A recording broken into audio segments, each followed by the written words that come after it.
Hello दोस्तों, स्टडीग्राम के online platform पे आपका स्वागत है। आज हम बात करने वाले हैं करंट अफेयर के बारे में। 27 जनवरी से जुड़ी आज की सारी करंट अफेयर के बारे में, आज की तारीख से जुड़ी जितनी भी इतिहास है उसके बारे में। तो सबसे पहले आज 27 जनवरी का इतिहास जान लेते हैं। इस दिन कुछ क्या क्या महत्वपूर्ण कार्य किए गए। पहली बार हेलीकॉप्टर डाक सेवा का उद्घाटन किया गया और थॉमस एडिसन ने बिजली पर चलने वाले बल्ब का पेटेंट कराया। 1959 में नई दिल्ली में पहली इंजीनियरिंग एंड टेक्नोलॉजी कॉलेज की आधारशिला रखी गई। 1949 पहली बार पहला टेप रिकॉर्ड किया गया। 1949 में ही अमेरिका ने जर्मनी पर पहली बार हवाई हमला किया। पश्चिम बंगाल में 19 जिलों में बर्ड फ्लू फैला 2008 में। अब बात करते हैं 27 जनवरी से संबंधित तमाम करंट अफेयर के बारे में। तो फिलिस्तीनी प्रधानमंत्री मोहम्मद इश्तियाई हाल ही में खबरों में देखे गए थे, क्योंकि उन्होंने संयुक्त राष्ट्र के नए दूत के साथ रुकी हुई शांति प्रक्रिया को पुनर्जीवित करने की चर्चा की थी। संयुक्त राष्ट्र के दूत टोर वेंसलैंड मध्य पूर्व शांति प्रक्रिया के लिए विशेषण संवेदक है। विश्व स्वास्थ्य संगठन ने हाल ही में अमेरिकी दवा फर्म फाइजर के साथ सहयोग किया। इस सौदे के अनुसार Pfizer BioNTech corona virus vaccine की 4 मिलियन खुराक कोवैक्स कार्यक्रम के तहत गरीब और निम्न मध्यम आय वाले देशों के लिए वितरित की जाएगी। पंजाब शगुन नाम की एक योजना लागू कर रहा है, जिसके कम आय वाले परिवार की बेटी की शादी के लिए वित्तीय सहायता प्रदान की जाती है। इसका उद्देश्य बाल विवाह को रोकता है। और हाल ही में पंजाब सरकार ने निर्माण श्रमिकों की बेटियों की शादी के लिए अनुदान को 31,000 से बढ़ाकर 51,000 कर दिया है। और इसी के साथ आगे बढ़ते हैं। केंद्रीय गृह मंत्री अमित शाह ने आयुष्मान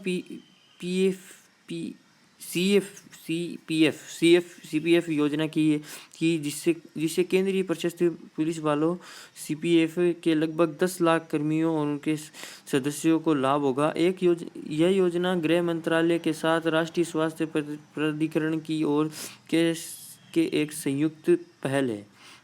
देश के 24,000 अस्पतालों में लाभार्थियों को कैशलेस और पेपरलेस चिकित्सा सुविधा मिलेगी। गृह मंत्रालय ने हाल ही में 2021 के लिए सुभाष चंद्र बोस आपदा प्रबंधन सरकार की घोषणा की है। एक योजना के अनुसार राजेंद्र कुमार भंडारी को पुरस्कार की व्यक्तिगत श्रेणी का विजेता चुना गया है, जबकि समृद्ध पर्यावरण और परिस्थिति विकास सोसाइटी सीड को संस्थागत श्रेणी में पुरस्कार के लिए चुना गया। पुर्तगाल में राष्ट्रपति सर्वोसले रेबोला ही सोसा को 24 जनवरी 2021 को दूसरा कार्यकाल के लिए चुना गया।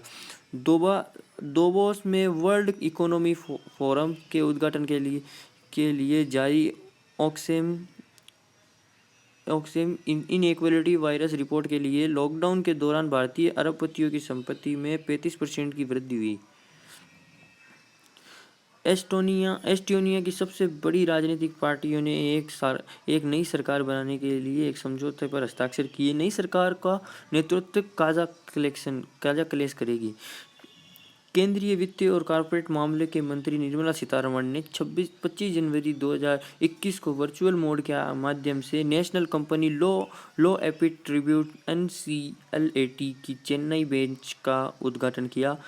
सरकार ने देश के प्रदूषण के बढ़ते स्तर को नियंत्रित करने के लिए पुराने प्रदूषण फैलाने वाले वाहनों पर ग्रीन टैक्स लगाने का प्रस्ताव किया, जबकि निजी वाहनों को 15 वर्षों के बाद पंजीकरण प्रमाणन के नवीकरण के समय ग्रीन टैक्स लगाया जाएगा।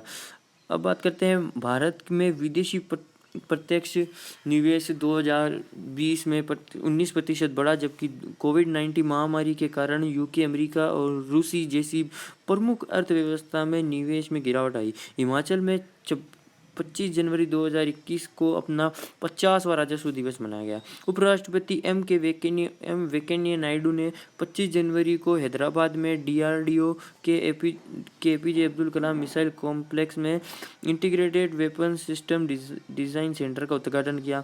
कानून मंत्री रविशंकर प्रसाद ने 25 जनवरी 2021 को मतदाता दिवस के अवसर पर PIC electronic electoral photo identity card कार्यक्रम का शुभारंभ किया। 25 जनवरी को रक्षा मंत्री राजनाथ सिंह ने एक वेबसाइट का अनावरण किया। भारत में स्वतंत्रता के बाद से वीरता पुरस्कारों और उनके प्राप्तकर्ताओं के बारे में जानकारी प्रदान करती है। इस पोर्टल के साथ उन्हें एक वीरता पुरस्कार, प्रश्नोत्तरी प्रतियोगिता, एक ई-पुस्तिका शौर्यवान भी लॉन्च की। अब बात करते हैं राष्ट्रीय और अंतर्राष्ट्रीय करंट अफेयर के बारे में। पहले बात करते हैं business standard banker of the year 2019-20 का पुरस्कार किसने जीता। तो इसका आंसर है श्याम श्रीनिवासन, जो कि फेडरल बैंक के प्रबंधक निवेशक और मुख्य कार्यकारी अधिकारी श्याम श्रीनिवासन को परिसंपत्ति गुणवत्ता का दबाव, नुकसान, निकायकीय कार्यवाही जैसी मुश्किल भरे समय में भी बैंक का प्रदर्शन लगातार बेहतर रहने के कारण भी निवासन को इस सम्मान के लिए चुना गया। सभी सशस्त्र पुलिस बलों के कार्यों आयुष्मान CAPF स्वास्थ्य सेवा योजना की शुरुआत किसने की।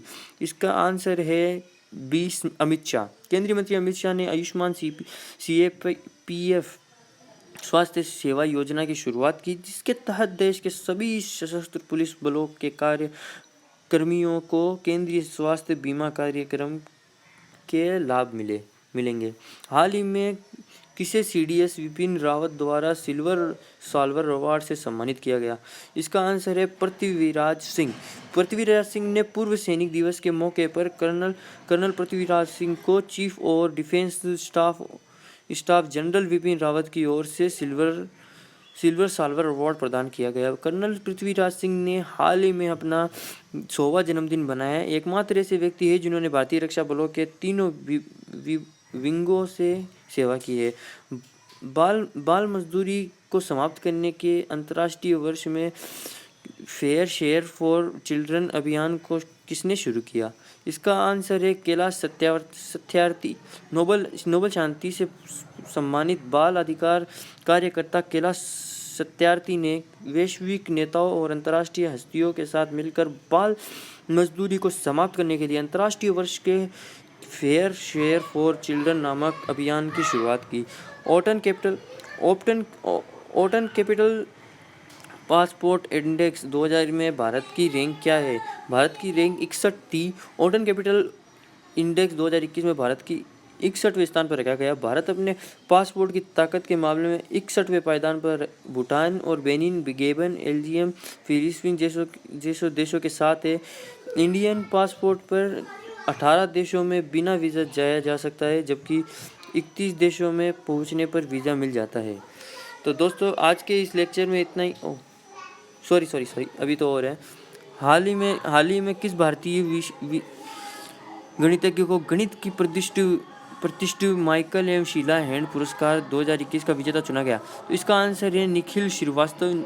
निखिल लंबे समय से कैडिसन सिंगर समस्या और रामानुज ग्राफ पर अनुत्तरित सवालों को हल करने के लिए काम कर रहे। उनको 2 अन्य लोगों के साथ यह पुरस्कार दिया जाएगा। श्रीवास्तव वर्तमान में कैलिफोर्निया विश्वविद्यालय में गणित के एसोसिएट प्रोफेसर हैं।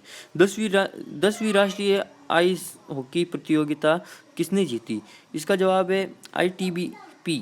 भारत तिब्बत सीमा पुलिस ने गुलमर्ग में फाइनल मुकाबले में लद्दाख को हराकर HIA की 10वीं राष्ट्रीय हॉकी प्रतियोगिता जीत ली।